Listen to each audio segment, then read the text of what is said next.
Hello, my name is Chinyere Ozibo. I'm a student nurse practitioner with United States University. I'm here to do my thorax and lung examination on you. And it's going to be a video recorded examination, which I'm going to send to my instructor just for grading purpose. I will upload it on YouTube and send it to my instructor for grading. I would like to seek your consent. Are you consenting to that? Yes. Can you tell me your name? Kennedy, How old are you? 7. Okay, Kennedy is my son and he is 7 years old. So I'm also consenting on behalf of Kennedy to post this long assessment on YouTube for grading purpose. Okay, Kennedy, I'm gonna wash my hand with a hand sanitizer. Kennedy, this examination is not painful, but it's a little bit uncomfortable. But if you feel pain, please let me know and I will stop, okay? Okay? Okay. Thank you. So, Kennedy, I would like you to take off your shirts so that I can examine you. I have to use my eyes to do inspection. Thank you. So, Kennedy, can I see your hands? I'm trying to examine Kennedy's hands to make sure there's no sinuses, there's no finger clubbing, his fingernails as good, there's no sign of cigarette smoking burn on his hand, his fingers looks good and clean, there's no sign of jaundice either. So as you can see, Kennedy is not in any respiratory distress. I could see him inspiration and exhalation without any difficulty. I'm also gonna look on his face. There's no sign of jaundice. Kennedy looks good and healthy. I could see his inspiration and expiration in the lungs. There's no sign of distress. So now, Kennedy, I want to use my hand and palpate your anterior and posterior wall. What am I trying to do is I'm checking for what is called titi freminis. Titi freminis is a situation whereby if I ask you to say 99, I'm gonna palpate your anterior and posterior wall, chest wall, to see if I can feel the vibration on my hand, which is a normal sign. Okay, so are you gonna see me use my hands to palpate on your lung? If you feel pain, let me know. Before I do my titi freminis, I'm also gonna palpate my patient's lungs, the anterior aspects of his lung and also the posterior, just to make sure there's no tenderness, there's no edema, there's no air trapping. So everything looks good on my palpation. So now I'm gonna use my hand to check for titi freminis. So once my hand touch your body, you say 99, okay? 99, 99, 99, 99, 99, 99. So I'll do the same thing on the posterior aspect. 99. I should feel the vibration of him saying 99 on my hand, which is a normal finding. Thank you so much, Kennedy. So now, Kennedy, I'm going to use my stethoscope to listen to your lung sound. I'm going to listen both your anterior lung sound and also posterior lung sound. So I'm going to start from the upper side of his lungs to get the anterior lobe of the lungs. So I'm going to go a little bit above the clavicle. So Kennedy, I'll do the same thing on the posterior aspects of his back. If you feel pain while I'm auscultating, you let me know. I'm trying to listen to his lung sound. I should hear a bronchial vesicular lung sound on the anterior aspects of his lung. Then while I come to the lower lobe of the lung, which is on the lateral and the lower chest wall, I should hear a visceral lung sound, which is also a normal findings. So if you feel pain while I'm auscultating, you let me know, okay? So I'm going to be using the diaphragm of my stethoscope. So I will start on the anterior side.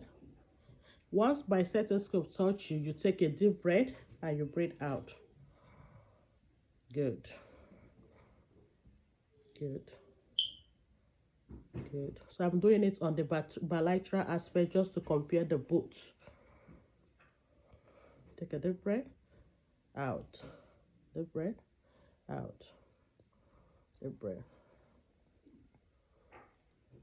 Checking the lower lobe. So I'll do the same thing on his back. Take a deep breath.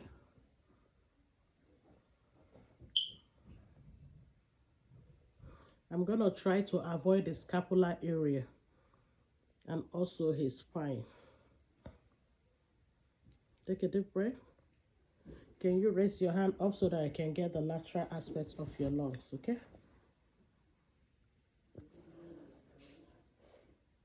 Thank you. Bring it down. So now on auscultation, his lung sounds is good and clear. There's no crackles, no wheezing, and I was able to hear a visceral and bronchial visceral lung sound on the upper, close to the bronchial area for the anterior lobe of the lungs, which is a normal finding. Then now I'm gonna do what is called lung expansion. What am I trying to check? I'm trying to see how the lung expands when my patient inspirates and how it relaxes when it exhales.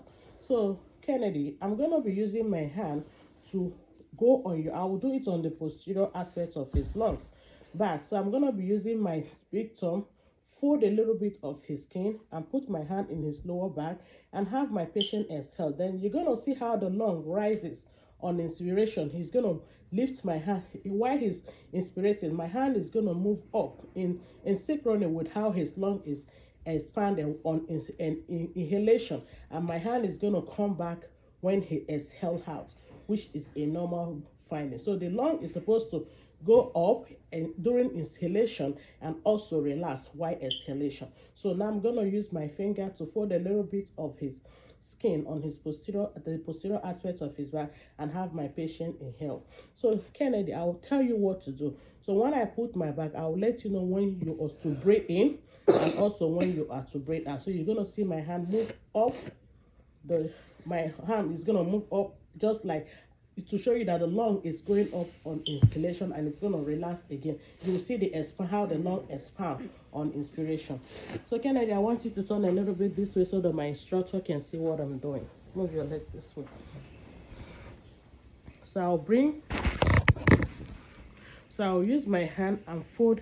Can you sit upright for me? Fold a little bit of his skin right here. My thumb, fold a little bit. Then I'll ask my patient to inhale. So Kennedy, can you take a deep breath for me? Exhale. You see how my hand is going. Inhale for me. Exhale. So on inspiration, my finger was able to go up just as the lung is also going up during inhalation, and also you could see the fold of the skin, how the expansion goes. So it's a normal finding on inhalation. It is called the lung expansion with inspiration and exhalation, which is the lung is supposed to go up on inhalation and also relaxes during exhalation. So that's a normal finding. So now I'm gonna do what is called the diaphragmatic excursion. This is where I'm going to have my patient to check for this is where diaphragmatic excursion is to see how much of the diaphragm is being used, how the diaphragm goes up during exhalation and also comes down during exhalation. Then I'm also going to mark the diaphragmatic border. So this is where I'm going to ask my patient. I'll percuss with the distal my finger. So Kennedy, I will use my finger to percuss to listen to the sound. I should be hearing a dull sound when I percuss on an organ. Then when I go to the lung area, I should be hearing a resonant sound. So I will tell you when to breathe in and also when to exhale, okay? It is not painful, but if you feel pain during percussion, please let me know, okay? So now I'm trying to check for the diaphragmatic excursion to see how much. A normal diaphragmatic excursion should be within 0 to 5 or 3 to 4. So for him being a preemie, I don't know how much I'm going to get, but I will use my ruler to measure to see how much his own is. So Kennedy, I'm going to percuss to locate the diaphragm. So I'm going to start at the lower. I'll do both the right side and also the left side. So now I'm percussing. So here I'm hearing a dull sound because I'm in the bony area, the kidney area. So once I go up towards the lung, I should hear a resonant sound, which is a normal finding. So I'm using my middle finger, the distal end of the joints here, and also my middle finger on the right hand. So once I got to the lung area, the posterior lower lobe of the right lung, I started hearing a resonant sound. So I'm going to mark that area and towards the diaphragm. So I'm going to mark that area. So Kennedy, I want you to take a deep breath for me and hold it. Take a deep breath. Breathe in. So I'll mark this side. Then take a deep breath. Breathe out. Breathe out. Breathe out and hold it. Breathe out and hold it. So it's somewhere within here, which is about 3 to 4 cm. So I'm going to do the same thing on the left lower lobe of the lungs.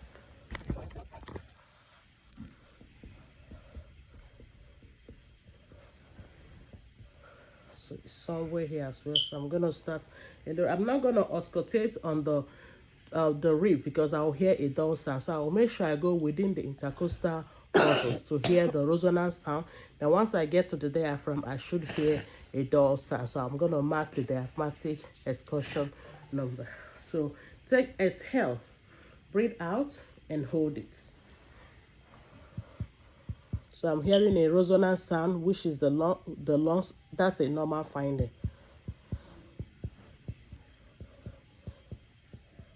So now I'm hearing a dull sound, which is close to the diaphragm.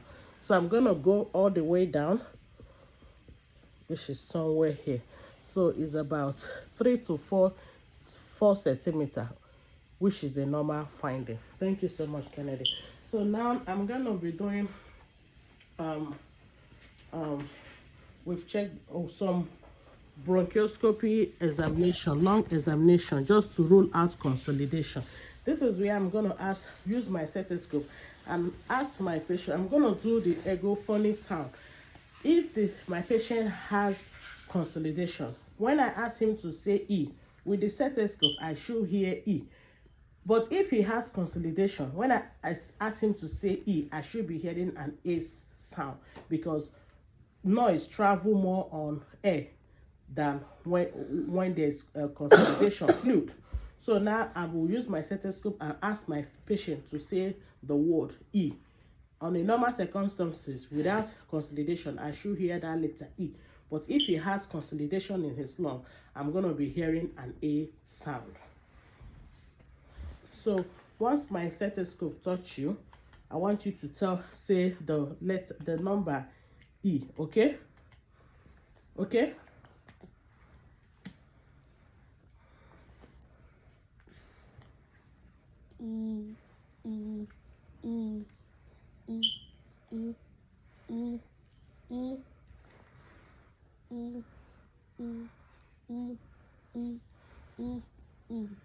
So it's normal. I was able to hear the E sound when he said E. That means my patient does not have any consolidation. What other sound? All right. Thank you so much, Kennedy. It was a privilege. I really appreciate it. God bless you.